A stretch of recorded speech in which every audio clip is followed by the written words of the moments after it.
착한 사람 참 많습니다.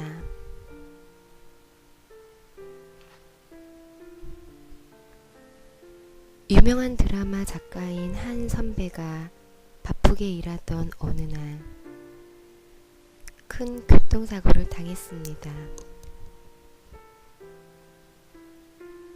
운전 중에 휴대폰이 울려서 받으려다가 차 바닥에 떨어뜨리고 말았고, 그걸 주우려다가 좌회전하던 차와 그대로 충돌한 것입니다. 정신을 잃었다가 깨어보니 차는 완전히 부서져 있었고 선배는 차 밖으로 옮겨져 있었습니다. 차 주변에는 사람들이 모여들어서 사고 처리를 하고 있었습니다. 선배의 주변에 몰려든 사람들이 선배가 깨어나자 정신이 드세요? 라고 묻고 걱정해 주었습니다. 이 사람들이 내 가족도 아닌데, 내 친구도 아닌데, 모두 나를 모르는 사람들인데 왜 내 걱정을 해주는 걸까? 왜 저렇게 안타까운 얼굴들을 하고 있는 걸까? 정신을 다 차리지 못한 상태에서 선배는 그 사실이 궁금했다고 합니다. 아주머니, 죽었다 살아나셨네요. 라고 기뻐해주는 얼굴도 낯선 타인이고, 머리 움직이지 마세요. 팔은 그냥 그렇게 하고 계세요. 라고 걱정해주는 얼굴도 낯선 타인이고, 우선 아무 생각도 하지 마세요. 안 죽었으면은 된 거예요. 라고 위로해주는 얼굴도 타인이었습니다. 경찰도 마치 아들처럼 걱정하는 얼굴로 선배에게 앰뷸런스가 곧 올 거라고 안심시켜 주었습니다. 타인들이 선배를 부축해서 앰뷸런스로 옮겼고 타인들 덕분에 병원에 안전하게 갈 수 있었습니다. 그 후 오랫동안 병원 신세를 지는 동안에도 같은 생각을 했습니다. 참 착한 사람들이 많구나. 남의 불행을 내 일처럼 걱정해주고 남의 아픔을 내 아픔처럼 함께 겪어주는 사람들. 바쁜 발걸음을 멈추고 남에게 달려가는 사람들이 생각보다 정말 많구나. 사람들이 바쁜 발걸음을 멈추고 달려와 주었고 생면부지에 그들이 마치 자기 일인 양 사고를 수습하고 안타까워하고 걱정하는 걸 보면서 생각이 크게 달라졌습니다. 그 전에 선배는 사실 타인을 믿지 못했다고 합니다. 자기 이익만을 추구하려고 아귀다툼하는 사람들이 바로 타인이라고 생각했습니다. 그런데 교통사고가 난 다음부터 선배는 누구를 만나면 이 말부터 하게 되었습니다. 착한 사람들 정말 많아. 그리고 누구에게도 도움받지 않으며 살고자 했던 마음도 크게 변했습니다. 사고를 당하고 보니 혼자 할 수 있는 일이라고는 하나도 없었지요. 119를 불러주는 사람도 타인이었고 병원으로 데려다 주는 사람도 타인, 다친 몸을 고쳐준 사람도 타인이었습니다. 선배는 사고를 통해 따뜻하고 착한 사람들이 이 세상에는 참 많다는 사실, 우리는 누구나 그렇게 서로 기대고 살아야 한다는 사실을 굳게 믿게 되었습니다. 우리 주변에는 마음이 따뜻하고 타인의 불행에 가슴 아파하는 착한 사람들이 참 많습니다. 그리고 우리는 다 모자란 존재이기 때문에 서로 기대고 살아야 한다는 사실도 자주 느끼게 됩니다. 외로운 타인에게 내 어깨를 내주는 일, 그리고 추운 등을 서로 기대는 일, 그게 곧 우리가 살아가는 일이겠죠.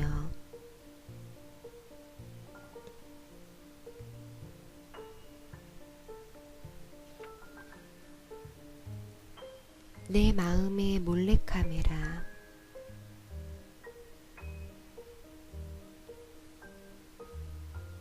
(12월 31일이) 되면 해마다 짐을 꾸립니다. 1월 1일 첫 새벽에 떠오르는 새 태양을 보기 위해 바닷가로 향하기 때문입니다. 그 해가 유난히 힘든 해였다면 나의 발길은 동해로 향합니다. 기운차게 불쑥 출몰하는 거대한 태양을 보면서 새롭게 기운을 얻고 싶어서입니다. 반대로 일이 술술 잘 풀리고 기쁜 일이 많았던 해에는 서해로 행선지를 정합니다. 몸을 낮춰 조용히 떠오르는 해를 보면서 더 낮아지고 겸손해지기 위해서입니다.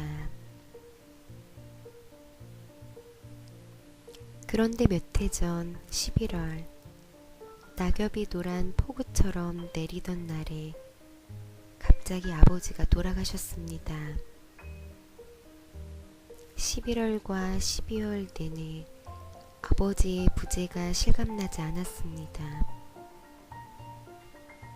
전화를 걸면 언제나처럼 아버지가 명대사를 날려서 나태한 내 정신을 바짝 들게 해주실 것 같았습니다.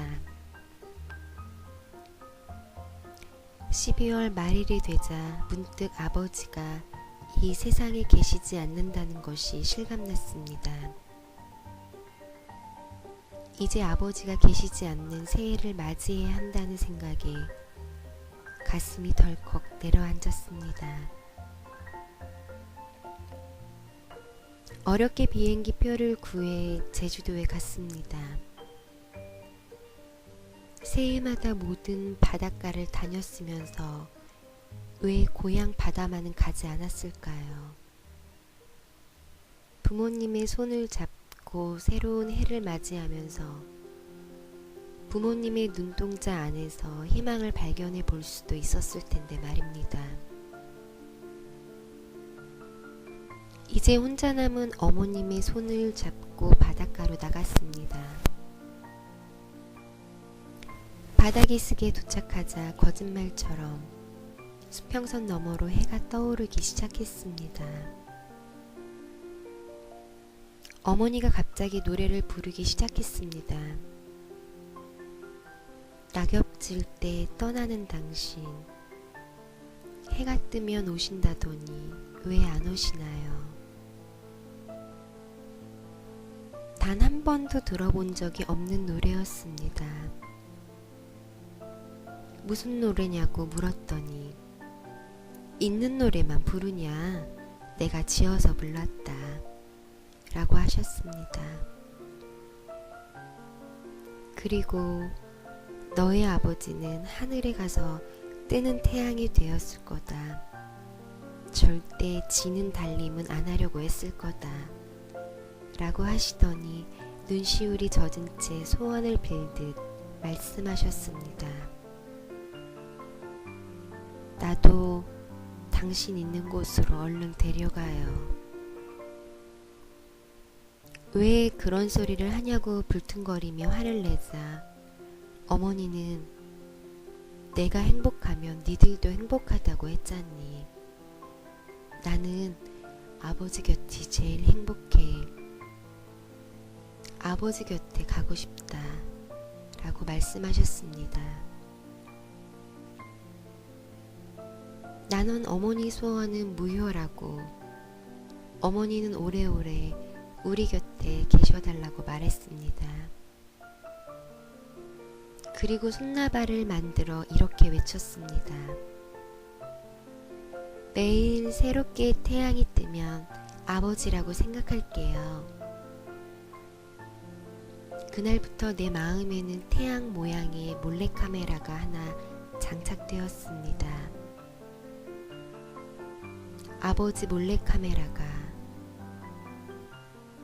그래서 게으를 수도 절망할 수도 없습니다. 아버지에게 찍히면 안 되니까요.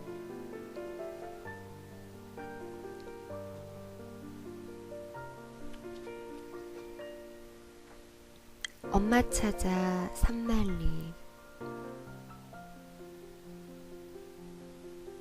해외 토픽을 읽다가 중국의 한 청년 이야기가 내 마음을 붙잡았습니다.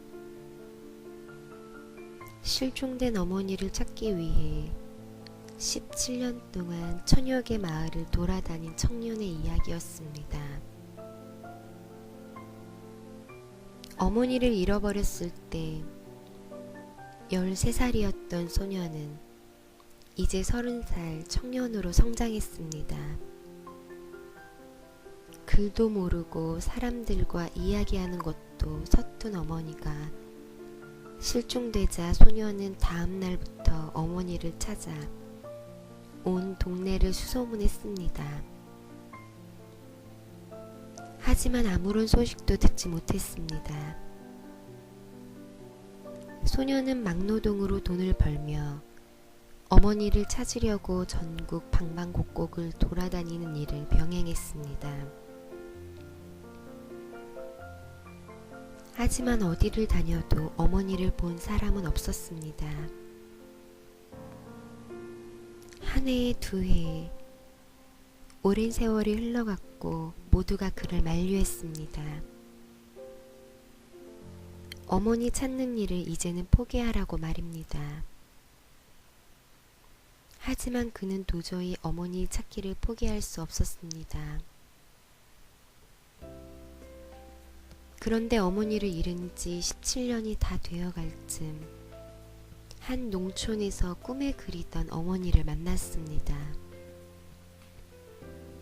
그날도 그는 좌편을 버려놓고 장사하는 할머니에게 다가가 습관처럼 이것저것을 물었습니다.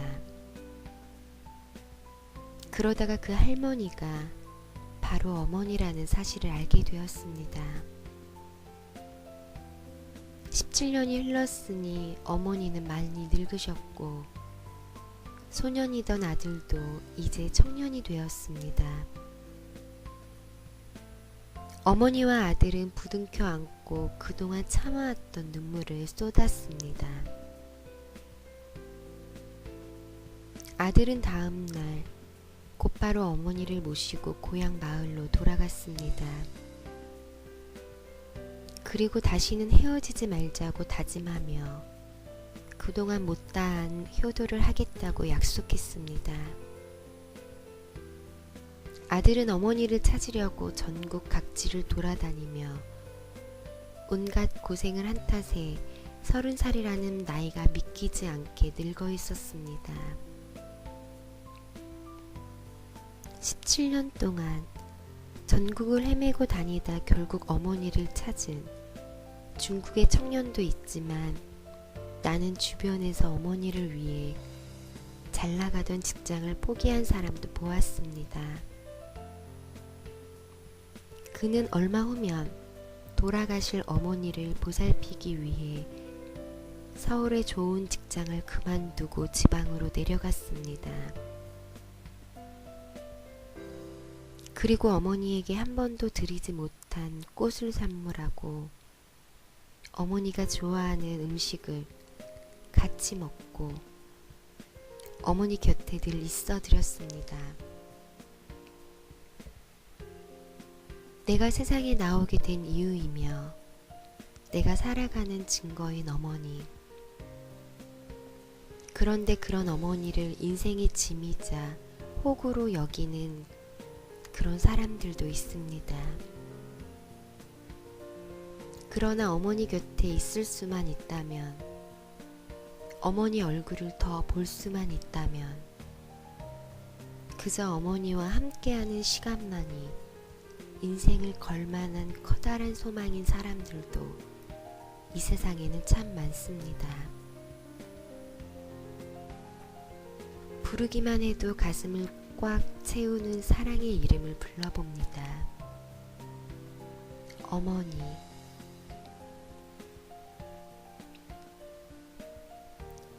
쉽지만 어려운 일.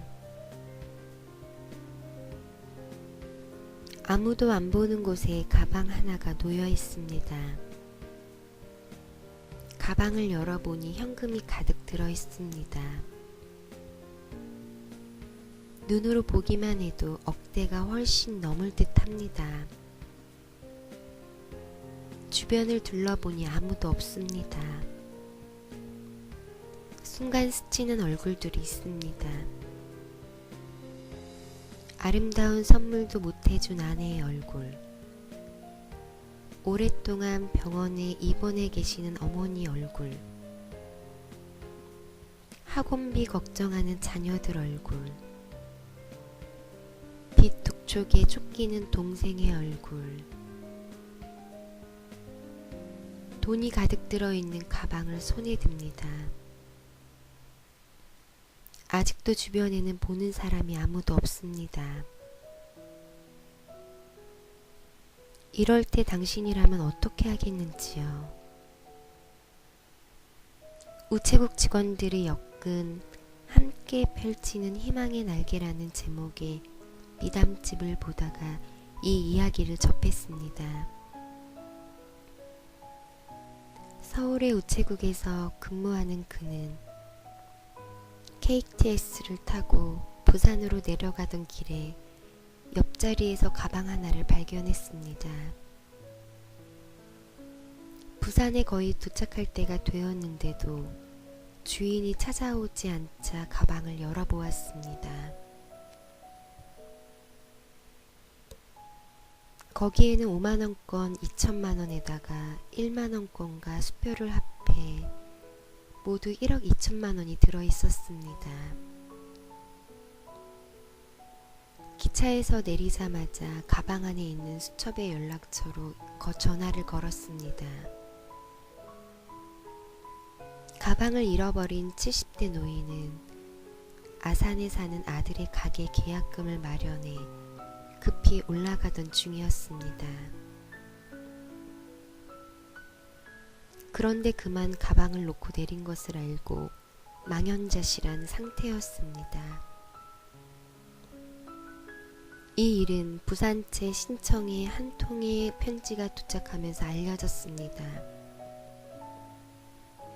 노인이 돈가방을 찾아준 그에게 고마움을 표현하기 위해 감사 편지를 보낸 것입니다. 당연한 일을 했는데 왜 이러십니까? 선행을 베푼 사람들이 늘 하는 말은 그 역시 했습니다.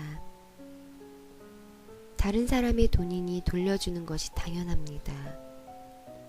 하지만 당연한 일을 당연하게 행하기가 얼마나 어려운지 유혹에 흔들려 본 사람이면 알 것입니다. 작고 소박하지만 참 아름다운 이런 선행은 희망의 파장이 되어 다른 사람의 가슴까지 전달됩니다. 그래서 다른 사람의 마음에 희망을 품게 합니다. 악행의 파장은 확산이 빠르지만 선행의 파장은 깊고 아름답게 퍼져나갑니다. 꿈도 전염된다는 말이 있습니다. 이 세상이 아름답다는 희망을 사회에 전해주었다는 사실, 그것만으로도 대단한 일을 해낸 것입니다. 그러니 결국 작은 선행을 베푸는 사람들이야말로 세상을 변화시키는 진정한 개혁자들입니다.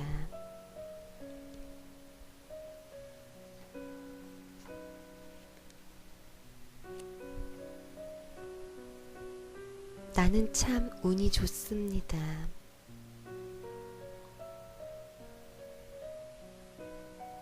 일본 마쓰시다 전기의 창업자이며 현대 경영의 신으로 불리는 마쓰시다 고노스케는 신입사원 면접 때 반드시 이런 질문을 했다고 합니다. 당신의 인생은 지금까지 운이 좋았다고 생각합니까? 그는 아무리 우수한 인재여도 운이 좋지 않았다고 대답하는 사람은 채용하지 않았습니다. 반대로 운이 좋았다고 대답하는 사람은 전원 채용했습니다. 왜 그는 우수한 사람보다 스스로 운이 좋다고 생각하는 사람을 더 선호했을까요? 그는 나는 운이 좋았다 라고 말하는 사람의 주변에는 감사의 마음이 반드시 담겨 있다고 보았습니다. 주변 사람들의 도움으로 여기까지 왔다고 생각하는 사람, 지금은 우수하지 않더라도 감사의 마음을 지닌 사람, 그런 사람은 반드시 좋은 인재로 성장한다는 것이 인사관리의 철학이었던 것입니다. 그리고 그렇게 채용된 사람들은 정말로 많은 능력을 발휘해서 회사가 괄목할 만한 성장을 했다고 합니다. 당신의 인생은 지금까지 운이 좋았다고 생각합니까? 이 질문을 받는다면 뭐라고 대답하겠습니까? 주변을 둘러보면 일을 잘하고 그 분야에서 이른바 성공이란 것을 이룬 사람들은 하나같이 나는 참 운이 좋았다라고 말합니다. 그리고 나는 참 인복이 많다라고 이야기합니다. 반대로 나는 실력은 좋은데 운은 없다라고 말하는 사람은 언제나 불만을 가득 차서 성과를 이루지 못하는 모습을 보곤 합니다. 인생에서 승자가 되는 조건은 어쩌면 나 잘난 맛에 사는 게 아니라 남 잘난 맛에 사는 데 있는 건 아닐까요?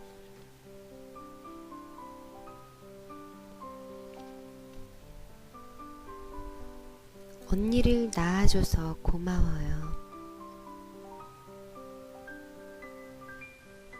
언니는 대학 다닐 때 정말 낭만파였습니다.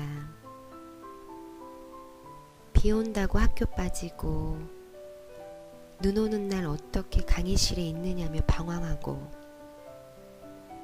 낙엽 진다고 바람 분다고 거니를 거닐던 언니.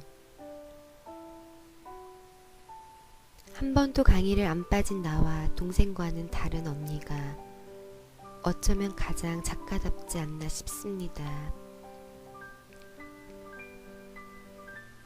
작가란 마음의 폭풍을 어쩌지 못하고 천형을 갖고 태어난 사람들이니까요.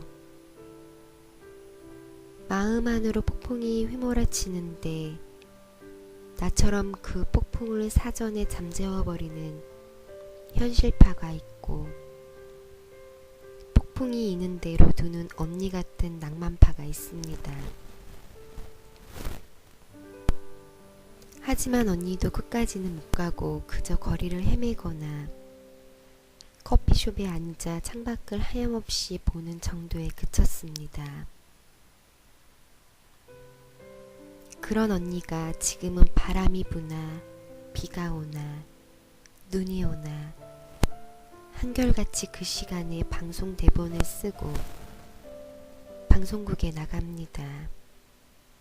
참 신기합니다.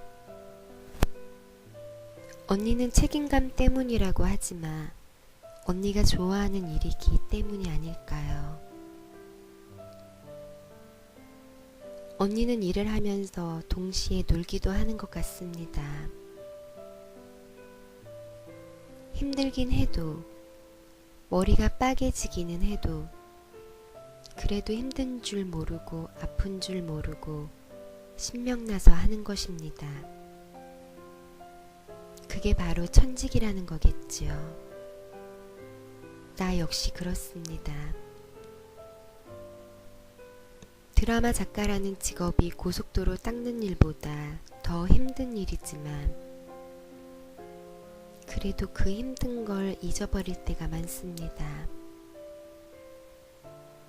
그냥 신이 나서 하는 것입니다.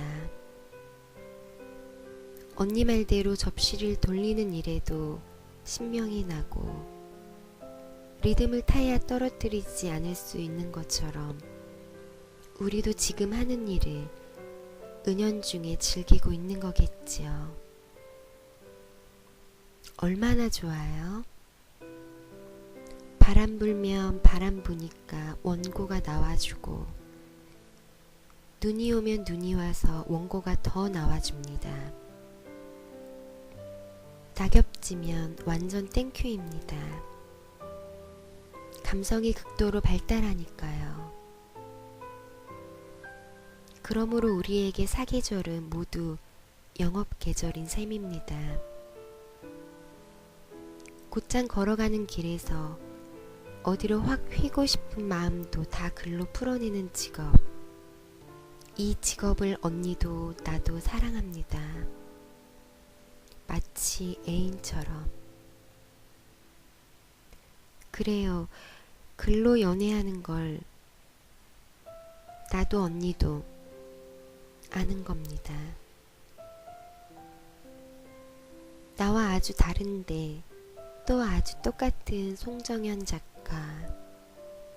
그녀를 언니로 둔 나는 정말 행복합니다. 언니의 생일날 그녀를 언니로 두게 해주신 엄마에게 올해에도 나는 전화를 드렸습니다. 엄마, 언니를 낳아줘서 고마워요.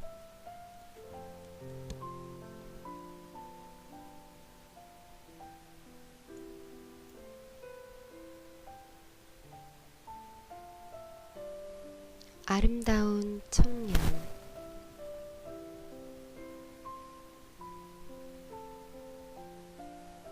친구가 지하철을 타고 집에 갈 때의 일이었습니다. 어느 취객이 이 사람 저 사람에게 시비를 걸기 시작했습니다. 이봐, 젊은 놈이 왜 눈을 똑바로 뜨고 쳐다봐? 만취한 남자 때문에 사람들은 불안에 떨었습니다. 그 취객은 급기야 가만히 앉아있는 외국인에게 가서 시비를 걸었습니다. 입에 올리기도 부끄러운 욕을 하면서 너네 나라로 가버려! 라고 소리치는 취객에게 외국인은 쩔쩔매고 있었습니다. 친구는 취객에게 한마디 하고 싶었지만 워낙 만취한 데다 체격도 우람해서 엄두가 나지 않았습니다.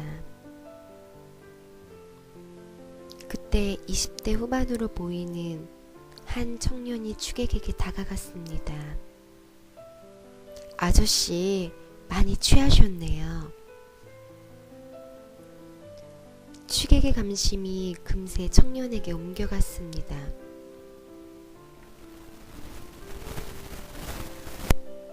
넌 뭐야?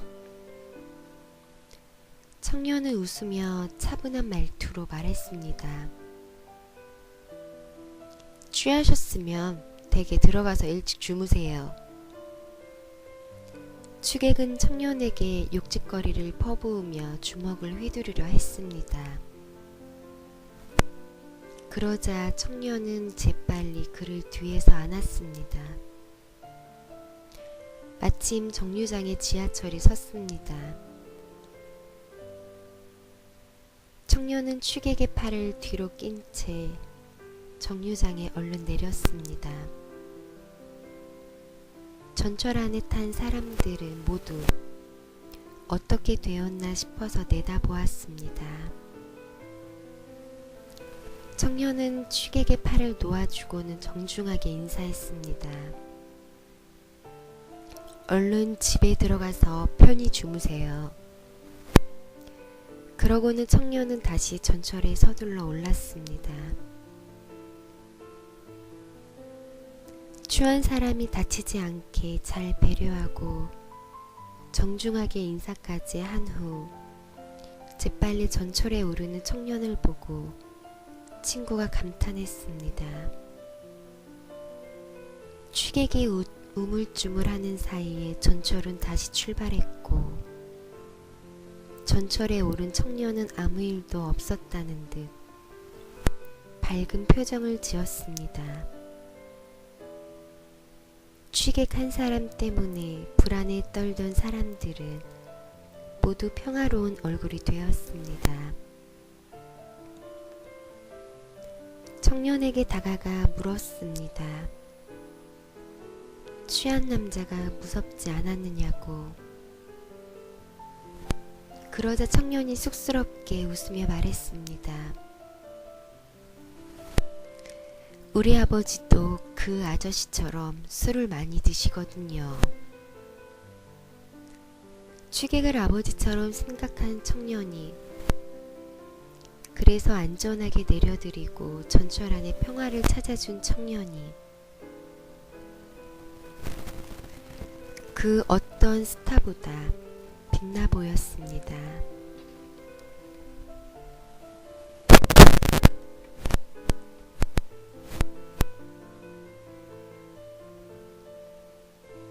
타인은 미처 만나지 못한 가족.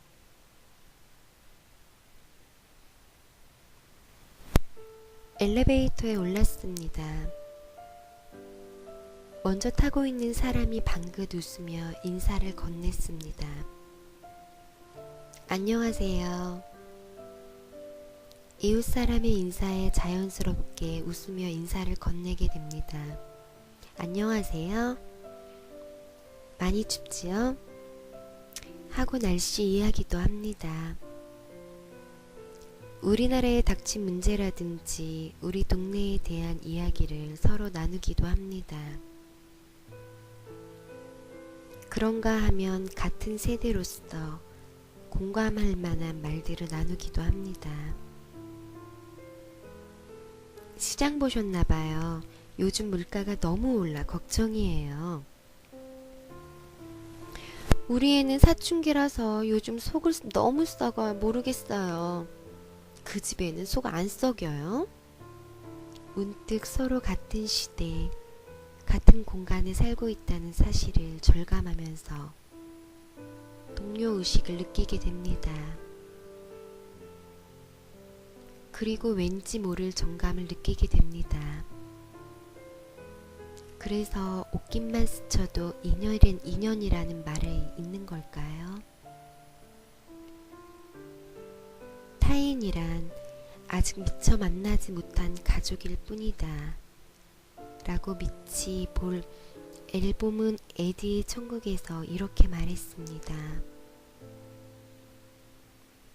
이 말대로라면 오늘 만난 버스 기사가 우리 삼촌일 수도 있고 지나가는 학생이 내 조카일 수도 있습니다. 신문 배달하는 청년이 내 동생일 수도 있고 거리를 지나는 행인이 내 누님일 수도 있고 지나가는 노부부가 우리 부모일 수도 있습니다. 그러니 서로 이해하지 못할 일도 서로 용서하지 못할 일도 없습니다. 타인은 남이 아니라 미처 만나지 못한 가족이니까요.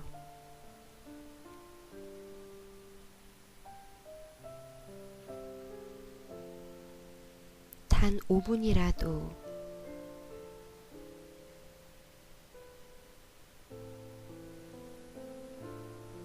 동화작가 정채봉 선생은 생전에 이렇게 글을 썼습니다.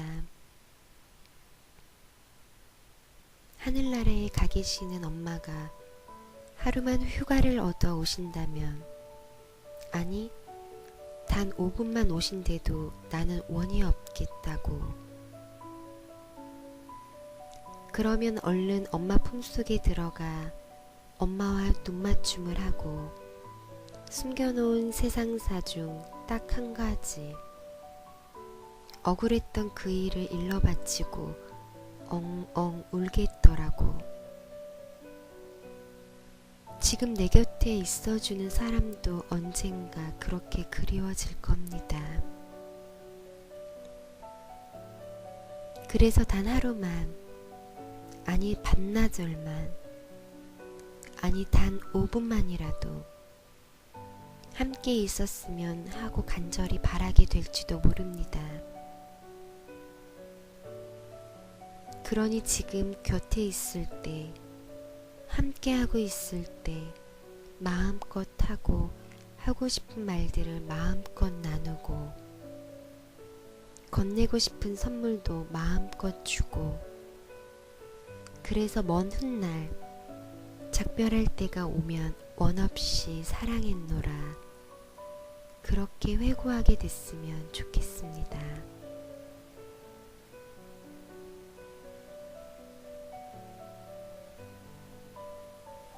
희망기차의 플랫폼.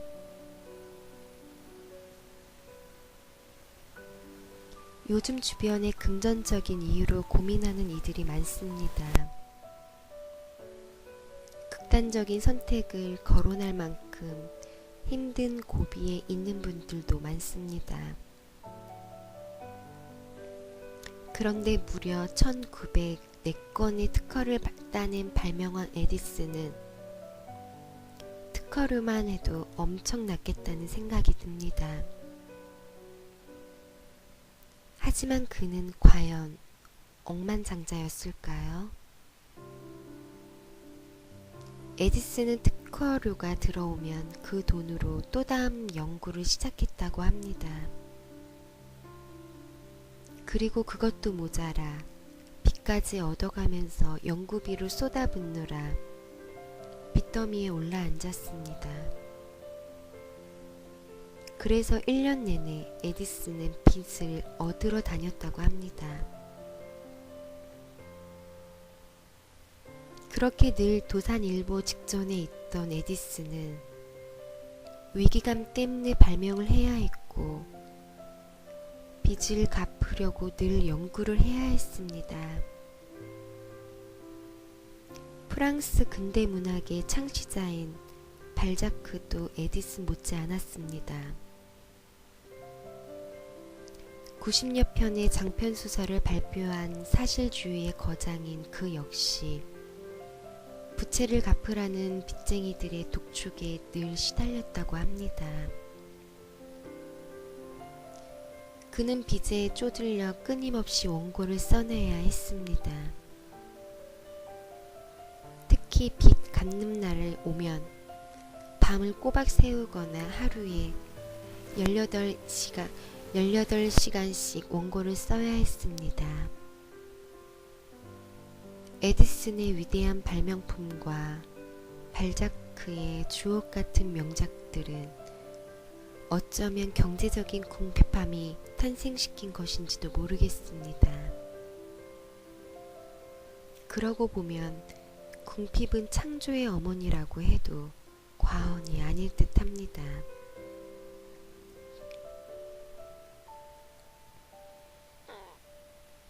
최수철의 소설 얼음의 도가니에는 이런 구절이 나옵니다. 지금 나는 자학을 하고 있구나. 모든 것이 너무 늦어버린 것이라고 생각하고 있구나. 그 상태에서 나는 어떤 소리를 듣는다.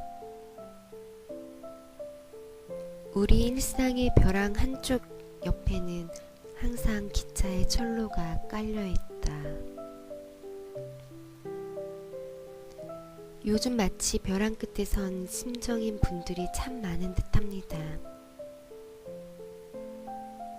하지만 그 벼랑 한쪽 옆에는 항상 기차에 철로가 깔려 있다고 하지요. 그 위를 지나가는 기차 소리에 귀를 잘 기울여 보시기 바랍니다. 희망의 플랫폼에 푸른 기차가 도착할 시간이 그리 멀지 않았습니다.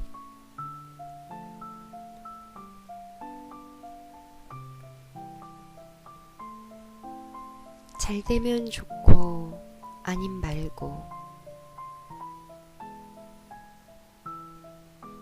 화가의 수학자의 발명가였던 레오나르도 다빈치. 하루 종일 바쁘게 사는 그에게 치명적인 약점이 하나 있었습니다. 바로 아침잠이 많다는 것입니다. 그림도 그려야 하고 수학 공식도 발견해야 하고 발명도 해야 하는데 끈덕지게 달라붙는 아침잠은 큰 골칫거리였지요. 생각다 못한 레오나르도 다빈치는 자명종 시계를 발명합니다. 그 자명종은 소리만 울리는 얌전한 시계가 아니었습니다.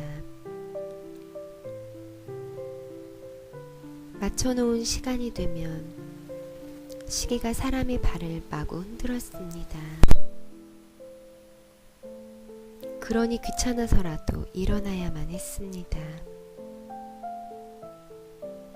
자명종 시계는 발명가에게 너무나 골칫거리였던 고약한 아침잠 덕분에 탄생했습니다. 그리 거창한 것이 아닌 아주 사소한 이유에서 큰 성과가 이룩되는 경우가 많습니다. 거창한 이유를 내고 목표는 자칫 사람을 지치게 합니다. 꼭 이루고 말 거야 라는 굳은 각오가 오히려 그 길을 향해 내딛는 발걸음을 무겁게 붙잡기도 합니다. 뭔가 커다란 모래주머니를 달고 걷는 것처럼 생이 무겁게 느껴지는 날이면 아주 사소한 계기에서 시작하여 뭔가를 해낸 사람들의 이야기를 찾아보는 것도 좋겠습니다. 이른이 넘은 나이에 걸어서 아메리카 대륙을 횡단한 할머니가 있습니다.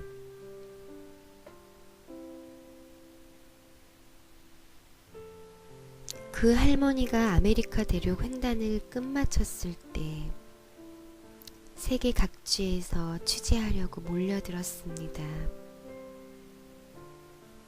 적지 않은 나이에 과연 어떤 목적으로 대륙을 걸어서 횡단했는지 기자들은 할머니의 거창한 답변을 기대하며 몰려들었습니다. 그런데 할머니는 이렇게 대답했습니다. 처음부터 대륙을 횡단한 생각은 전혀 없었어요. 그래서 해낼 수 있었답니다. 그렇다면 70대의 나이에 이 할머니는 어떤 마음으로 아메리카 대륙을 걷기 시작했을까요? 그것은 바로 어린 손자에게서 받은 운동화 한 켤레 덕분이었습니다. 손자가 코 묻은 용돈을 모아 할머니에게 운동화를 선물했습니다. 할머니는 운동화를 자랑하고 싶어서 어쩔 줄 몰랐습니다. 그러다가 문득 생각했습니다. 이걸 자랑하러 친구가 사는 곳까지 한번 걸어가 볼까? 무릎이 아프면 중간에 택시를 타면 되지 뭐. 이렇게 멀리 사는 친구에게 걸어갔던 것이 아메리카 대륙 횡단의 시작이었습니다. 가다가 힘들면 돌아가면 되지. 하는 편안한 마음이 가끔은 필요합니다. 어떤 일을 할 때 꼭 해내고 말 거야 라는 굳은 의지도 좋지만, 안 돼도 좋지만 최선은 다해봐야지 하며 어깨에 힘을 빼는 것이 더 좋은 성과를 내기도 합니다. 거창한 목적보다는 그저 즐겁게 내가 내 할 일을 하겠다, 기쁘게 사람을 대하겠다는 마음으로 발걸음을 옮겨보면 어떨까요? 너무 무거운 각오는 자칫 출발부터 지치게 만들기도 합니다. 너무 엄숙한 결심은 자칫 자괴감을 심어주기도 합니다. 손자가 선물한 운동화를 자랑하려고 아메리카 대륙을 걷기 시작한 할머니처럼 가벼운 결심으로 걸어가 보는 것도 좋겠습니다. 잘 되면 좋고, 안 되면 그런 대로 최선을 다하니 좋고, 이렇게 편안하고 자유로운 마음으로 다시 시작해보는 것도 좋겠습니다. 그러면 뜻밖의 성과를 이루게 될지도 모를 일입니다.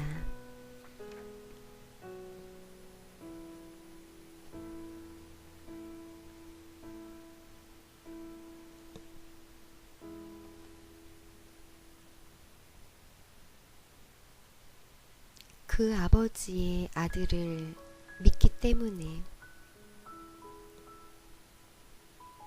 어느 책에선가 이런 일화를 본 적이 있습니다. 환경미화원인 아버지는 아이에게 옷 한 벌 사줄 수가 없었습니다. 그런데 어느 날 아이가 고급 브랜드의 청바지를 입고 들어섰습니다. 가슴이 덜컥 내려앉은 아버지는 아들에게 다그쳐 물었고, 아이는 성화를 이기지 못해 사실을 털어놓았습니다. 죄송해요. 버스 정류장에서 손지갑을 훔쳤어요. 아버지는 하늘이 무너지는 충격으로 몸을 가눌 수 없었습니다. 환경이 어렵다고 잘못된 길로 빠져서는 안 된다. 아버지는 아들의 손을 잡고 경찰서로 갔고, 결국 아들은 법정에 서게 됐습니다. 그리고 착하기만 했던 아들이 가난한 환경 때문에 나쁜 길로 빠진 것을 슬퍼하다가 아버지는 그만 심장마비로 세상을 떠나고 말았습니다. 재판날 법정에서 어머니가 울먹이며 말했습니다. 아들이 올바른 사람이 되도록 엄한 벌을 내려주세요. 아이 아버지도 그걸 원할 겁니다. 아들은 아버지가 자기 때문에 돌아가셨다며 참회의 눈물을 흘렸습니다. 판결할 시간이 되자 판사는 소년을 처벌하지 않겠다고 결정했습니다. 그 이유를 판사는 이렇게 말했습니다. 우리는 이처럼 훌륭한 아버지의 아들을 믿기 때문입니다. 자식의 잘못을 감싸주는 것을 부모 사랑으로 잘못 알고 있는 세상이지만, 잘못을 저지른 자식의 손을 잡고 경찰서로 찾아가는 부모도 있습니다. 부모가 자식을 사랑하는데 방법이 따로 있냐고 할지 모르지만, 자식 사랑에도 원칙이 있다고 이 이야기는 전해줍니다. 부모가 자식을 무조건적으로 사랑하는 일은 어쩌면 쉬울지도 모릅니다. 마음의 결을 따라 흐르면 되기 때문입니다. 가슴이 찢어져도 자식의 앞날을 위해 회초리를 드는 마음, 심장이 조각나도 자식의 인생을 위해 이를 악무는 마음, 그것이 진정한 부모의 사랑입니다.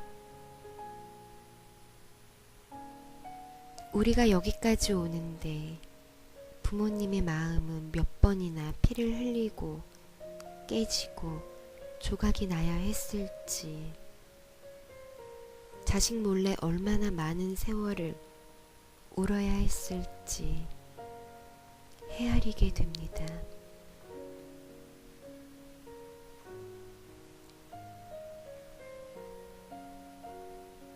순수의 힘. 어느 가을날 유치원에서 돌아온 아이의 가방을 열어보니 책 대신 은행잎이 가득 들어 있었습니다. 노란 은행잎이 너무 예뻐서 책을 다 꺼내버리고 은행잎을 가득 담아온 아이.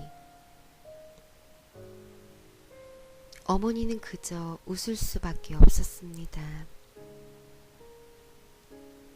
아이는 요즘 유치원 가는 길에 동맥나무 아래에서 오래 머뭅니다. 뚝뚝 떨어지는 꽃잎이 아까워서 가방 속 책을 다 꺼내고 동백꽃잎을 주워 담느라 바쁘거든요. 당신은 책은 어디다 두고 꽃잎을 담아왔니? 라고 야단을 치는 어른인가요? 아니면 내가 꽃을 그렇게 사랑하니 나도 참 기쁘다 라고 머리를 쓸어주는 어른인가요? 하염없이 땅에 떨어지는 꽃잎을 가방에 가득 담아온 아이의 마음. 아이들은 우리가 잃어버린 마음을 일깨워주는 순수의 시인이며 무엇이 더 소중한지 알려주는 삶의 철학자입니다.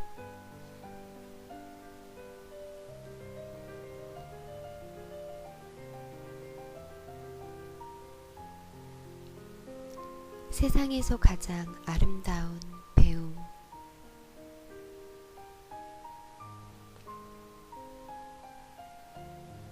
(74세) 노인이 99세 어머니와 900일 동안 여행을 떠난 이야기가 있습니다.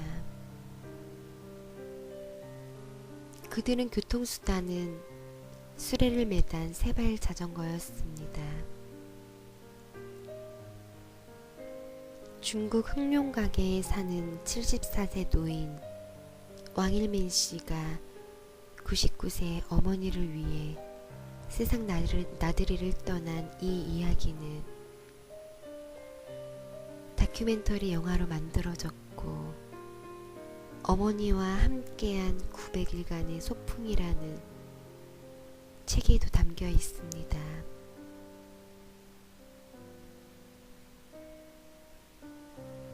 어머니는 서장까지 갈 수 있을까라며 아주 먼 곳에 있는 그곳에 가고 싶어 하셨습니다. 세계의 지붕이라고 불리는 그곳, 하늘과 가장 가까운 땅인 서장을 어떻게 아셨는지, 왜 그곳을 가고 싶어 하는지 이유는 알 수 없었지만 어머니가 가고 싶어 하셨기에 아들은 그곳을 향해 출발했습니다. 돈이 없어 비행기를 타지 못하고 자동차도 없는 아들은 어머니를 태울 자전거 수레를 만들어 놓고 흐뭇해합니다. 어머니 거기 그렇게 앉아 계세요. 편히 앉아서 세상 구경하세요. 이 아들이 자전거 수레를 끌고 가겠습니다. 평생 희생만 하며 늙어온 어머니를 위해 아들은 열심히 페달을 밟았습니다. 어머니는 아들이 힘들까봐 천천히 가라고 하면서도 하나 남은 이를 드러내고 환히 웃곤 했습니다. 중간에 병원 신세를 지기도 하고 노숙을 하기도 여러 날이었습니다. 길에서 먹고 냇가에서 빨래를 해가며 아들과 어머니는 900일 동안의 소풍을 즐깁니다. 어머니는 원하던 서장까지는 가지 못했습니다. 103번째 생일을 앞두고 어머니는 눈을 감으며 이렇게 말합니다. 너와 세상 구경하는 동안이 내 인생에서 가장 행복한 순간이었어. 남겨진 아들은 서장에 가고 싶다는 어머니의 꿈을 이루기 위해 유고를 수레에 싣고 7개월간 더 자전거 페달을 밟았습니다. 그리고 어머니의 유해를 서장에 뿌렸습니다. 어머니가 뿌연 바람이 되어 늙은 아들의 볼을 쓰다듬는 것이 느껴졌습니다. 조용히 달아나는 바람을 향해 아들은 마지막 인사를 드렸습니다. 안녕히 가세요, 어머니. 저도 이 생에서의 소풍을 마치고 어머니께 돌아가면 말하렵니다. 어머니와 마주보며 웃었던 그 순간들이 제 생애에 가장 빛나던 날들이었다고요. 평생 산골에서 일하느라 허리가 굽고 치아는 하나밖에 남지 않는 99세의 노모를 위해 손수레를 만들어 900일 동안 여행한 74세 아들. 그들의 이야기에 이런 제목을 붙이고 싶어집니다.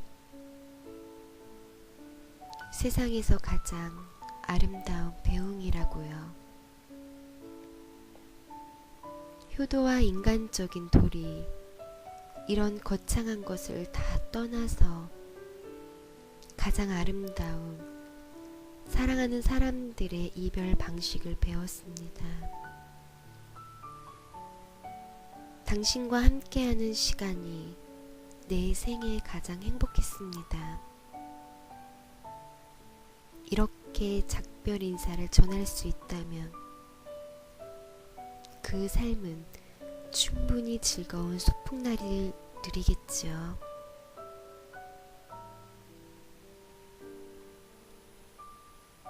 당신이 생각을 켜놓은 채 잠이 들었습니다. 암 선고를 받은 지 얼마 안 돼 세상을 떠난 친구는 참 아름다운 세상을 살다가 갔습니다. 사랑을 했으니까요. 그 친구는 결혼하기까지 참 많은 어려움을 겪어야 했습니다. 가난한 집딸에 학벌이 보잘것없다며 남자 집에서 반대가 심했습니다. 그 과정이 너무 힘들어서 친구는 포기하고 싶어 했습니다. 그러나 남자가 친구의 손을 잡고 끝까지 놓지 않았고 두 사람은 끝내 결혼에 골인했습니다. 그때는 두 사람 다 공부 중이었는데 시댁에서 학비 지원이 또 끊겨버렸습니다. 생활비 지원은 바랄 수도 없었습니다. 아내는 남편을 위해 학업을 그만두고 생활 전선에 뛰어들었습니다. 남편이 학교를 그만두려고 했지만 아내는 굳고 말렸습니다. 그리고 접시 닦기부터 미용실 보조까지 안 해본 일 없이 다 하며 남편의 학비를 대고 생활비를 마련했습니다. 가난했지만 두 사람은 행복했습니다. 결혼한 지 20년이 지난 어느 날 그 친구를 만났습니다. 20년이 지났는데도 친구는 아직도 남편을 보면 가슴이 떨린다고 했습니다. 모여있는 친구들이 야, 넌 남편을 보면 가슴이 떨리니? 야, 난 치가 떨리는데 라며 깔깔 웃었습니다. 그 친구는 결혼하고 나서 살아갈수록 남편을 더 사랑하게 되었다고 고백했습니다. 그 친구의 얼굴이 참 행복해 보였습니다. 그러던 어느 날 충격적인 소식이 전해졌습니다. 친구가 암에 걸렸다는 것입니다. 청천벽력 같은 소식을 듣고 친구가 입원한 병원에 달려갔습니다. 그런데 친구의 남편이 비니 모자를 쓰고 있었습니다. 모자를 벗으니 남편의 머리는 파르르니 깎여 있었습니다. 놀란 얼굴로 머리가 왜? 라고 의문을 던지자 그는 씩 웃으며 대답했습니다. 재밌잖아요. 아무렇지도 않게 대답했지만 그의 눈에는 눈물이 맺혀 있었습니다. 아내가 항암 치료에 들어가면 머리가 빠질 테니 자신이 먼저 머리를 밀어버린 것이었습니다. 광고도 아니고 영화도 아닌 현실에서 그 모습을 그 광경에 가슴이 뭉클해졌습니다. 왜 친구가 아직도 남편을 보면 설렌다고 했는지 알 수 있었습니다. 친구는 사랑하는 사람의 살뜰한 배웅을 받으며 세상과 작별했습니다. 세상을 떠나는 그 순간에도 남편의 손을 꼭 잡은 채 세상을 떠나는 그 순간까지도 가슴 떨리는 사랑을 간직한 채 떠났습니다. 그렇게 평생 서로 사랑하는 부부의 모습이 참 아름답습니다. 사랑을 지키기 어려운 시대에 그 사랑을 더 가꾸어 나가고 날이 갈수록 더 깊이 사랑했던 친구 부부는 운명이 삶과 죽음으로 서로 갈라놓은 그 후에도 여전히 사랑하고 있는 듯합니다. 당신 생각을 켜놓은 채 잠이 들었습니다. 한민복 시인의 시 가을처럼 언제나 사랑을 켜놓은 채 잠들 테니까요. 뼛속 깊이 절절한 보고픔도 한시도 잊을 수 없는 그리움도 사랑은 사랑이니까요.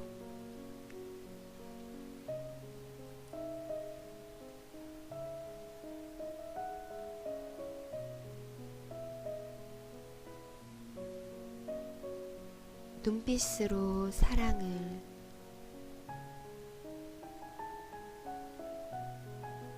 외국인과 결혼한 친구가 있습니다. 그 친구는 여행을 하러 한국에 온 상대방이 길을 물어와 떠듬떠듬 길을 알려주다가 인연이 되었다고 했습니다.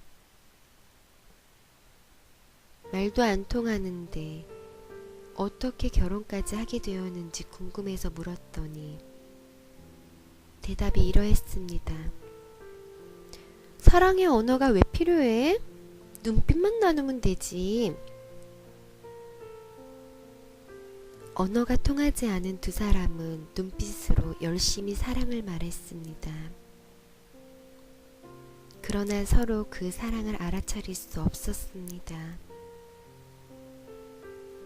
그러던 어느 날 그 사람의 눈빛이 상대방의 마음에 닿았습니다.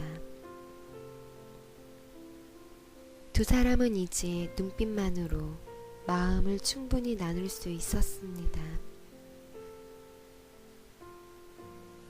입술을 움직여 나오는 말은 상대방의 마음에 다가가기 쉽습니다. 그냥 듣기만 하면 되니까요. 하지만 눈이 전하는 말은 마음을 열심히 움직여 그 눈빛을 해석해야 합니다. 그런데 눈빛만 보아도 무슨 말을 하고 있는지 충분히 알 수 있는 상대가 있습니다.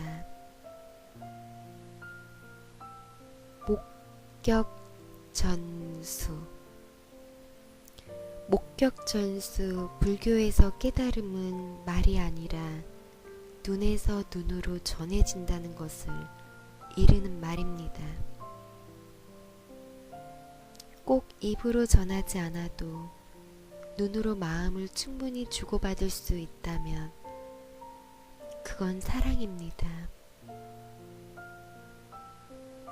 사람의 눈동자를 가만히 보면 그 사람의 마음이 들여다 보입니다.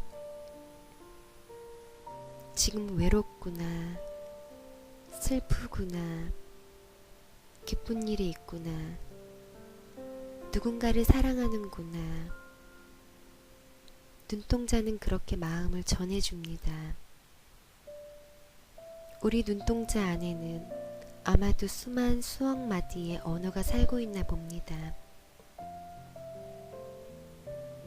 어떤 눈동자는 참 따뜻해서 얼어붙었던 마음을 녹여줍니다.